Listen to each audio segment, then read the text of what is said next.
Hey, sports card collectors and investors. Hope everybody is having a great day so far today. I'm excited because potentially we have some big news coming out on the grading side.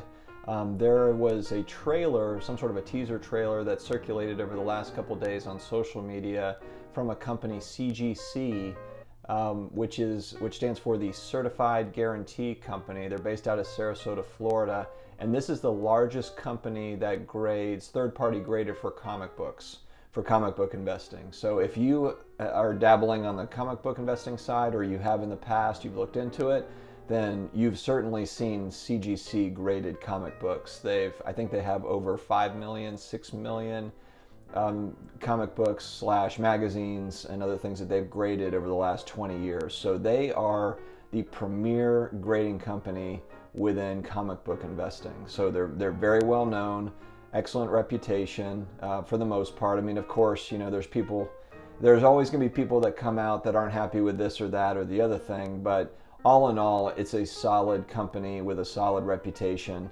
And so I'm excited about it because, I mean, the one big thing that I would say that I'm worried about in the industry is just grading companies maintaining the reputation, with a lot more money coming into the market, into the hobby, and with more collectors and more people. I'm worried about bad actors also coming into the market, or ones that have been in the market over long periods of time.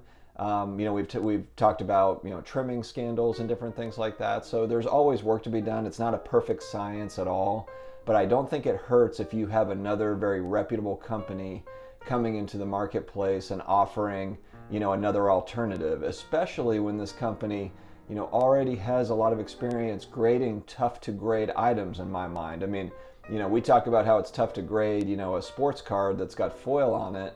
Well, what about a comic book that's got 50 pages, that's 50 years old or even older, to some degree. So these guys are used to grading tough to grade items. And so to me, I think that will transition really well over to sports cards. I'm excited about it. I just don't think that competition hurts when we're trying to get the best results. And it's good for all of us to have options, especially when you have, the PSAs and the Beckett's that are having longer and longer wait times. So to me, this is just kind of a win-win scenario where, I don't know if I necessarily want a dozen, grading companies that are in on all of it, but I don't think it hurts to have one more, a couple more, maybe a few more that are very reputable, like CGC. CGC is well known and they're very reputable in the industry. So I'm excited. I have told in other videos, I do kind of dabble in comic book investing. I don't have a huge collection. I do have probably, I would say, 40 to 50 graded comics, and they're all CGCs, the ones that I have graded. I've got a couple here that I will show you just to kind of give you an idea of what the case looks like. So this is a Fantastic Four number 52, and this one is from it's a 1960s book. This one's graded 6.0. This one's from 1966. Yeah, so this is the first appearance of Black Panther. And so for comic book investors, this is a very well-known book that's come out obviously over the last few years, with the rise of, with Marvel movies and the shows, and with the Black Panther movie being so popular, this book really shot up in price over the last few years. So that was one that I picked that up a couple years ago. The other one I was just going to show you is Tales of Suspense number 48. And this is a lesser known book, but this is the first appearance where Iron Man is in his red and gold suit. So when he first came out, I don't know if you look up Iron Man number 1, or I think it's actually a Tales of Suspense. I can't remember the number, maybe 33 or something like that. But that's the first appearance of Iron Man, and he's actually in a full gray suit when he's first premiered. So, that kind of gives you an idea. On the comic book investing side, kind of like rookie cards and sports cards, you're looking for first appearances. And for many, maybe that's first appearance in a set, or first appearance on a specific team, like LeBron's first appearance with the Lakers.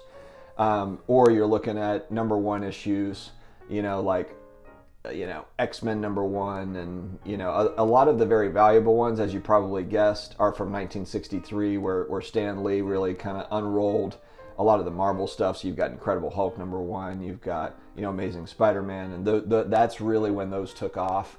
So when you look at high dollar comic books on the Marvel side, it's going to be a lot of Stan Lee's Marvel stuff from the early 60s. And then on the DC side, it's all the old Batman, the Superman, the first appearance of the Joker. That's the stuff that is extremely valuable.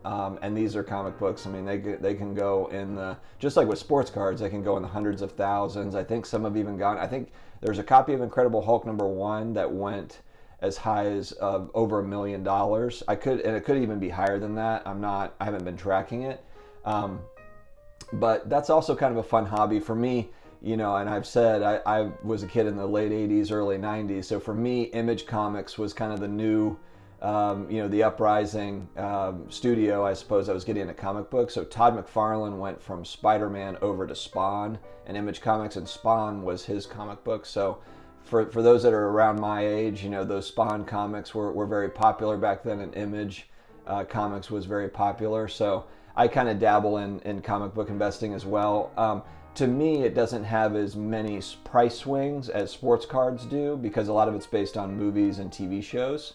So, there certainly can be, there's some volatility, I suppose, of price swings, but it's usually due to an event like that. There's an announcement of a movie coming out. There's an announcement of a villain that's going to be in a movie.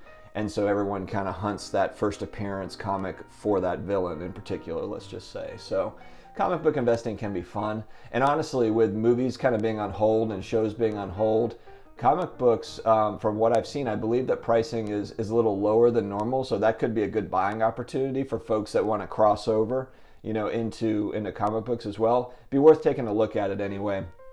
And you do it the same way as you do with sports cards with eBay sold listings. So anyway, it's worth a look if that's something you're interested in. Some people just aren't into comic books, and I totally get that. But for collectibles investors that are into a variety of things, check it out. It's cool. I mean, it's like a sports card. It's like a piece of artwork.